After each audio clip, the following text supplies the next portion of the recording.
In today's history video, we'll go over the month of October 2018, covering all the new units, events, and more importantly, the Dokkanfest that changed Dokkan animations forever. The month of October started with the teaser of the next Dokkanfest, who we already knew was going to be a new Transform Buu because of September's V-Jump leaks. I remember people hoping that he didn't have the same transform mechanic as Goku and Frieza, where he goes through all of his forms, since no events at the time were long enough for you to actually see them all unless you purposely stalled. They also teased a new story event where we would be able to farm some new Supreme Kai's Fridge Play units. 2 days later, Strength STR Super Buu was out, as well as the new story event and all the other things related to his campaign. Strength Super Buu introduced the Transformation Boost category into the game, a category that was actually pretty good. It had all of the Boos, Friezas, Cells, Janembas, and units with the transforming mechanic like Inti Goku or AGL Super Saiyan Blue Evolution Vegeta. So not only was the category good at the time, it could only get better from there, since it was safe to assume that the transforming mechanic wasn't going anywhere. The problem is that the leader of the category was Buu, and honestly, he wasn't great. He lowered attack and defense on Super, which was very good in SBR, but only had 80% attack and defense at the start of turn. That was his whole passive, 80% attack and defense. Like for sure the worst passive any category leader had. His passive was even worse than most Neogods leaders, but at least he could transform starting from the 5th turn from the start of battle, so maybe he sucked in base because those transformations were busted, and well,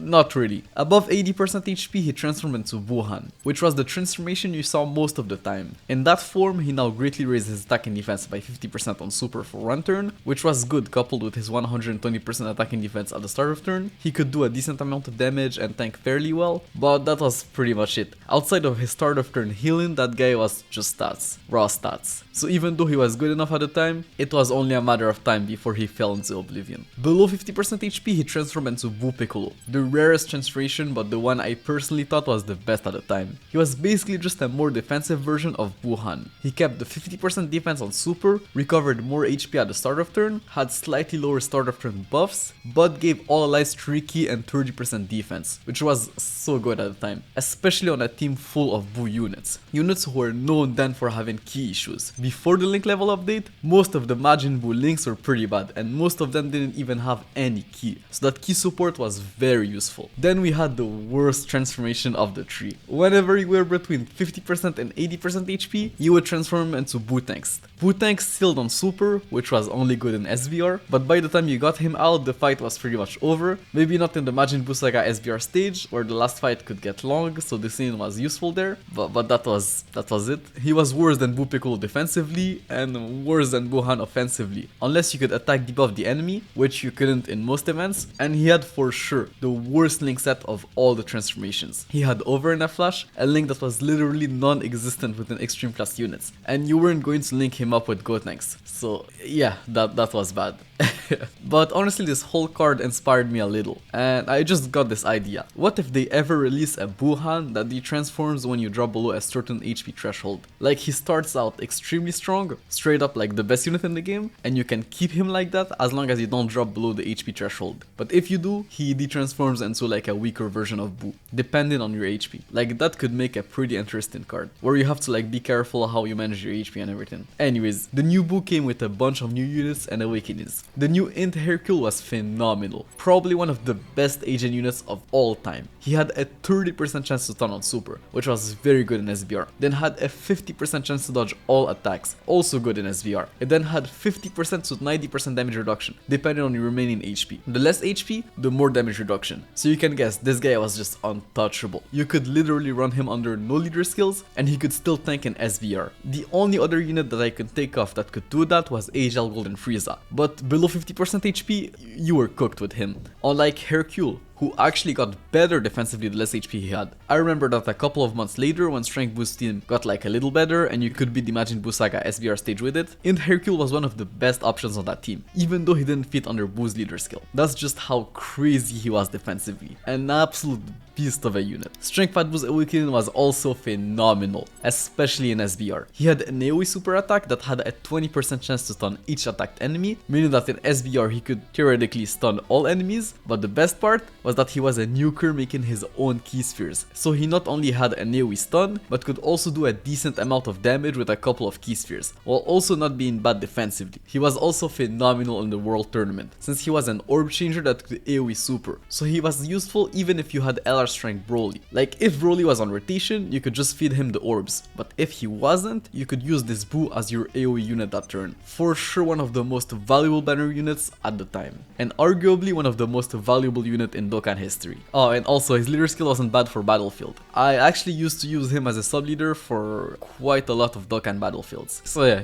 even more value to him. The awakening of SR Evil Buu was also pretty useful. He sealed attack on super, debuffed enemies attack and defense by 20%, and had a 30% dodge chance at the start of turn. All those things just made him a very good SBR unit, and he could even be useful against some battlefield enemies. So yeah, he was exactly what those types of units should be, just pure utility. AGL West Supreme Kai was also decent. She was a sub leader for the Realm of Gods category, which could be useful. She greatly raised her attack on super for one turn, and gave Realm of Gods allies 40% attack and defense as well as 7% crit chance at the start of turn. This was the first unit to give crit chance to allies, so it was actually a big deal at the time. And since the Realm of Gods category didn't really struggle for Ki, that crit chance was actually more useful than Ki there. Like she was just a very solid unit, but nothing more at the time. She only got really crazy when she got her Dokkan Awakening about 2 years later. Like she was an absolute beast then, as you'll see when we get there. As for Strength Boost Dokkan event, I remember it being quite long since it was basically a harder version of the old Wuhan event. And it was harder to nuke unless you had LR Goku and Frieza, because the first phase was AGL, so it was very easy to do with them. Like I already said, these guys were just absolutely like crazy offensively. I think you could also nuke it with Tech Vegeta Blue if you had some dupes and a decent amount of RNG, but those two are the only two units I actually remember being able to nuke the first phase of that event. So was Buu worth summoning for? Well, technically, no units were worth summoning for after the download celebration, since the Dragon Ball Super Broly units were right around the corner. We didn't know who they were going to be yet, but there was a lot of speculation at the time about a new Super Saiyan God Vegeta. So yeah, that was that was very hype, and not something you wanted to miss out on. But yeah, his banner wasn't anything special. It featured the new banner unit and awakenings, who were good but just regular SSRs you could pull on any banner, so not something worth summoning for specifically. Physical Super Vegeta was still good and probably the only thing that would make someone summon on that banner, and even then, he just wasn't all that. Strength Janemba was also still decent as a tank, and bro, in Kid Buu, he still struggled with the same problem he had on release, which was mainly a lack of ki, so yeah, just not someone you would summon for. As for the new story event free play units, Tech Supreme Kai was pretty good. He was a sub leader for the Realm of Gods category, raised super class allies attack by 30% for one turn on super, and had 1 ki and 20% attack and defense for Realm of Gods category ally on the team. So he could get up to 7 ki and 140% attack and defense. That's a significant buff. I used him in my first Realm of Gods team, and honestly, as a filler unit, he was pretty good. This guy was not only good, but also like self-sufficient. His link set wasn't the best though, but it didn't stop him from launching super attacks, so it was fine. Strength West Supreme Kai wasn't as good, but was alright I guess. She raised her attack by 30% on super for one turn, had 50% attack and defense at the start of turn, and had 7% crit chance for Realm of Gods category ally on the team. So she could have a high chance to crit on a full Realm of Gods team. Personally, I never farmed her, I just used her as essay fodder for her summonable counterpart, since AGL West Supreme Kai was just like a much better unit, but I guess if you didn't have the AGL variant, she was okay. A week later, it was time for a new EZA, Physical Kid Buu's EZA, one of the greatest and most valuable EZAs of all time. He became a rainbow leader, which was definitely not bad, especially in something like Battlefield, but what made him stand out was that insane super type buff, 2 ki and 50% attack and defense when above 80% HP. This was by far the best super type buff in the game. Not only was it good everywhere, it was exactly what Strength Buu's team needed to solve the key issues you could have from either running Buu units or different units that didn't share links together. But you had to keep him above 80% HP, because sure, 30% attacking defense like was not bad, but the key on top of the amazing buff was what made him really crazy. He could also hit decently hard with his immense damage multiplier and easiest stats, so this guy was honestly just amazing. A unit I ran on any team I could. To top things off, his EZA event was also one of the easier ones, since he was weak to pure Saiyan's enemies, the largest and one of the strongest categories in the game.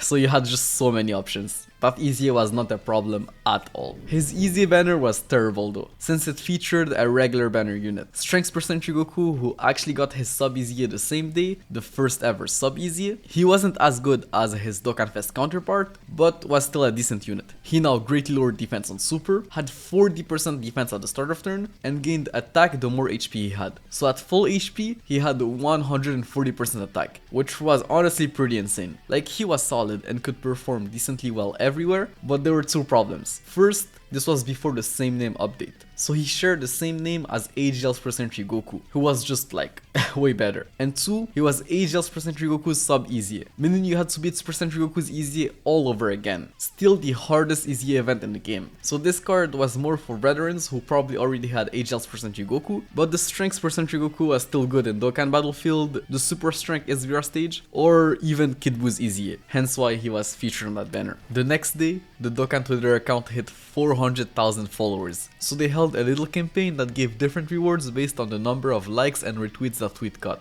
About 50 Dragon Stones and 5 Elder Kais, so some pretty good rewards. The next week, it was time for another World Tournament, the 26th World Tournament. Pretty boring, only one new Awakening and one new card. The Awakening of Tech Ultimate Gohan, from what I remember, was alright. We finally had one Ultimate Gohan of each type now, but that also meant you had a lot of better options. So he had to be good or he'd be dead on arrival. He could stun on Super, which was good, had 70% attack and defense at the start of turn, and an additional 3 key and 30% attack and defense when above 50% HP. A buff that was unfortunately not calculated separately, so he basically just had 3 key and 100% attack and defense when above 50% HP. Like, it wasn't bad, but if you had one of his Dokkanfest counterparts, there was really no point in running him. But I did use him in Dokkan Battlefield since he was self-sufficient with key, and the stun could be useful depending on the bosses, and it was just Ultimate Gohan. I think this is one of like Gohan's coolest form. The new World Tournament reward card AGL Hit was just a worse version of his insummonable counterpart. He could stun on Super and on his passive, but he had to be in the first slot, which wasn't possible since he got all of his stats when attacking. So yeah, just dead on arrival. But starting from this World Tournament, you are now guaranteed a copy of the new World Tournament reward card at 23 million points. So even though Hit wasn't the best, you could at least get one copy of him without needing to sweat the World Tournament. Almost a week later, they held a story event rival campaign, bringing back 6 different story events. This was honestly a big deal back then, because this was before the Portal of Memory update. You couldn't just use Key to beat all the events. So if you pulled a new unit and didn't have the medals to awaken them, you had to wait for their story events to return. Story events that sometimes only returned once a year. That's why I was stuck in the Baba shop like a mad lad back then, trying to scoop up as many story event medals as I could, especially when some of them had like horrendous drop rates. The campaign also came with missions. The rewards weren't bad, it gave stones and kais. The next day it was time for the Halloween campaign. It had your typical Logan rewards and missions, but most importantly, introduced one of the best Fish Prey unit of all time. Indigo Tangsen Ghost was just a goat. He was a sub leader for a fusion category, had a 50% chance to stun the attacked enemy on Super, was an orb changer, and recovered 6666 HP per Rainbow Key Spheres obtained. It honestly sounds like trash now, but trust me, at the time this was just insane. The fusion SBR stage was one of the hardest SBR stages, because the category lacked defensive units. The whole strat was to kill enemies before they could kill you, which was honestly pretty difficult since one super on the wrong character and you were dead. And physicals per Vegeta didn't link that well with other fusion units. 2 problems this guy fixed. With his stun the enemies couldn't touch you, and with his rainbow orb changing, he fixed Gogeta's key issues while letting you heal quite a lot if needed. This guy was just a beast. The campaign also brought back Candy Vegeta, who was still a very good SBR unit. So yeah, that was very good for the players who missed out on the opportunity to farm him. 4 days later, they teased a new story event that would give a Fish Play Kid Goku that could awaken into an LR in the future, which was interesting. They also teased the next Prime Battle event, a new LR Percent Vegeta, and the next Dokkanfest, which looked like a new Metal Cooler. Little did we know that this guy was going to change the game forever.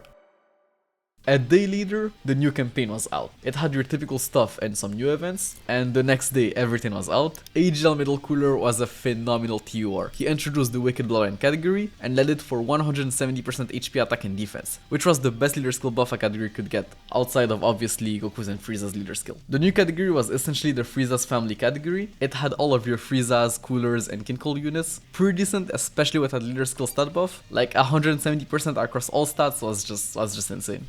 AGL Metal Cooler lowered attack and defense on Super, which was great in SBR, had 80% attack and defense at the start of turn, recovered 7% HP at the end of the turn after receiving an attack, and gained 10% attack per attack received up to 70%, which was actually calculated separately, for a total boost of 206% attack once fully built up, which was just crazy. He could then transform for one turn once only when below 50% HP. The Metal Cooler core was basically a giant ape transformation, but he greatly raised attack temporarily on Super, so he could do a lot of damage, and since you could tank damage while the core was active, he was just insane in SBR or in Easy Is. So yeah, AGL Metal Cooler was just an all-around beast of a unit. But not only that, his animations were literally the best in the game. I genuinely don't know what happened, they went all in, and his animations set a new standard for the game. Like, starting from that guy, all of the future Dokkanfest units had like insane animations. Like, ever since that guy dropped, Dokkan animations got like 100 times better. If we just compare them to Boo's animations, it was literally like night and day. Strength Boo's animations are complete garbage compared to Cooler's. And the crazy part is that this wasn't even what sealed the deal for me and made me summon for him. He had the best Fridge Play team in the game. The story event renewal of the Cooler Army event gave awakenings to all of the Metal Cooler's Fridge Play units. They all had the same base kit, leader skills per attack effect link set, and 15% attack and defense per Wicked Blind ally on the team up to 80%.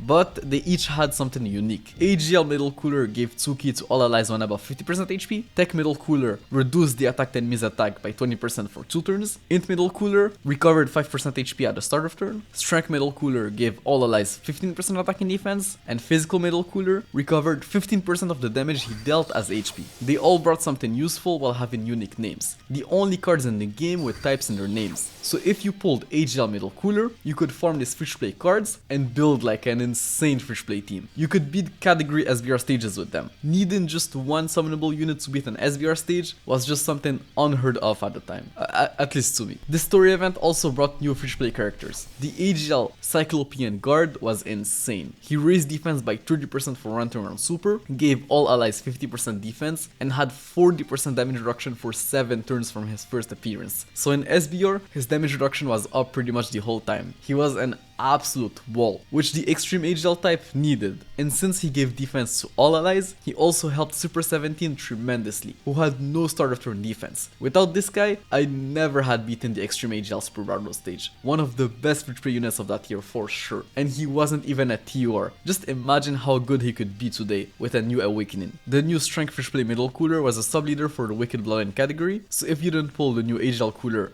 you could still run that team with him as a leader. He raised extreme class allies attack by 20% for one turn on Super, and gave Wicked Alliance allies 25% attack and defense plus 5% crit chance. A very solid Fridge Play unit, but mainly used as AC fodder for the summonable coolers, which made AGL Cooler even more valuable. Like bro, not only did he have the best Fridge Play team, but he also had a farmable super attack. Like bro, Dokkan really wanted Fridge Play players to spend stones before the Broly movie celebration. And coming back to the Fridge Play AGL Metal Cooler, I remember people setting him up as their friend leader at the time, and oh my god was that thing annoying, because he looked so much like the summonable AGL Cooler that you would most of the time pick him up and quickly realize in game that you picked the wrong cooler. This was just so annoying. Cooler also came with some new banner units. Text % Vegeta was actually a very good card. He was a Nukin leader, which wasn't really useful since Text % Blue Goku was just a better Nukin lead with his orb changing ability, but good if you didn't have him for that damn punching bag event. Then he had a 50% chance of stunning the attacked enemy on Super, which was just insane in SBR, and had 100% attack and defense at the start of turn, 2 key and an additional 20% attack when below 80% HP, and an additional 2 key and 50% attack when below 50% HP, so he could get up to 4 key and 170% attack when below 50% HP, which was definitely very good. But most of his value came from his stun on Super. Like that stun was just so useful in SBR. I remember building him full additionals just to maximize his stun chance in SBR. Strength Piccolo was also a Nukin leader, and in this case, arguably better than Strength GT's % Goku. While Goku did have the support, but his giant ape transformation was just so annoying in the punch bag event that I personally just preferred running this guy. And just like Vegeta, this guy was an SBR beast. He had a AoE super with a 25% chance of stunning each attacked enemy, 100% attack and defense at the start of turn, and an additional 6 key and 30% attack and defense when facing 2 or more enemies. So against multiple enemies, this guy would always super, which was an insane combo with his AoE stun. Like this guy was legit just just a more consistent version of Strength Fat Buu. He was cracked. So was AGL Cooler worth summoning for? In my opinion, he was if you're a fish play player. Like I already said, Metal Cooler had the best fish play team in the game, and his banner wasn't bad at all. It had physical feature Gohan, Strength Jiren, physical final form Cooler, and physical full power Frieza. Units were still all meta relevant. Now, as for the other new story event, it came with 2 new fish play characters. AGL Kid Goku introduced the Dragon Ball Seekers category into the game, which looked like a very fish play friendly category. It included most of the good fish play units at the time, like all of the previous Namek Saga fish play units we got. He then stilled on Super, which was very good in SBR, was a Rainbow Orb Changer, and gained 2 key and 10% attack for every Rainbow Key Spheres obtained. Like, this was a very solid base kit for whatever LR he was going to awaken into. Which, talking about that, he didn't have the piercing category, so a lot of players speculated at the time that he was going to awaken into some sort of Kid Goku, Krillin, and Roshi. Check in another box of the 2nd year anniversary legendary campaign list. Crazy that this is one of the last LRs in the list that we're still missing. No idea what they're waiting for, honestly. Where is our LR Goku, Krillin, and Roshi? Int Pasta was actually a decent fish play option in the Pepe Girl Super Buu stage. She lowered attack on Super, had 2 key and 30% dodge at the start of turn, and reduced the attacked enemy's defense by 80% for 2 turns, while also having a 30% chance of stunning the same attacked enemy for 2 turns. So yeah, with all those debuffs, she could cook in SBR. I'm pretty sure I used her to beat the Pepe Girl stage for the first time. The story event also came with a new farmable currency that you could exchange for some various rewards in the Baba shop. That's how you could obtain copies of this new Pasta Fish Play card, but most importantly, Elder Kais. I remember farming that event every time it came back just for those 3 Elder Kais, and since it had increased drop rates from Dragon Ball Seekers category units, a pretty fish play friendly category, it wasn't a bad grind at all. Talking about bad grinds, the new Pyramidal event was out, and it featured a new LR Sport Vegeta from his fight against Android 19. And even though his grind was absolutely horrendous because it was a Pyramidal event, this guy was actually kind of worth it. He led the Pure Saiyans category for 3 key and 70% HP attack and defense, so definitely not a bad fish play leader skill, knowing that the Pure Saiyans category was the biggest category in the game. He then greatly raised his attack for 1 turn on his 18 key, which was always nice to see on an LR, and he then had 15,000 attack and 20,000 defense at the start of turn, and gained an additional 15,000 attack, as well as launched 2 additional attacks for 4 turns after receiving an attack. And even those normals couldn't become super attacks, with some crits, they could do a decent amount of damage. The additional attacks also increased his chance of launching a 4th attack from his hidden potential system, since each attack procced the hidden potential system additional chance. But I remember players being kind of disappointed with his passive, but they always were with Pyramidal LRs, since those flat stat buffs just looked super bad in paper. But in game he was pretty decent. Like, he was just stats, but did enough damage for him to be seen as a good enough card in most events. I personally just didn't really like the fact that he was an extreme int unit, since he didn't really link up that well with most extreme class units, so some people actually farmed up his TUR to kind of solve that issue, because they had different names, so you could run them together. His TUR was honestly not bad, like he had a very high defensive base stats, 10,000 defense, as his TUR was on the high end of TUR's defensive stats,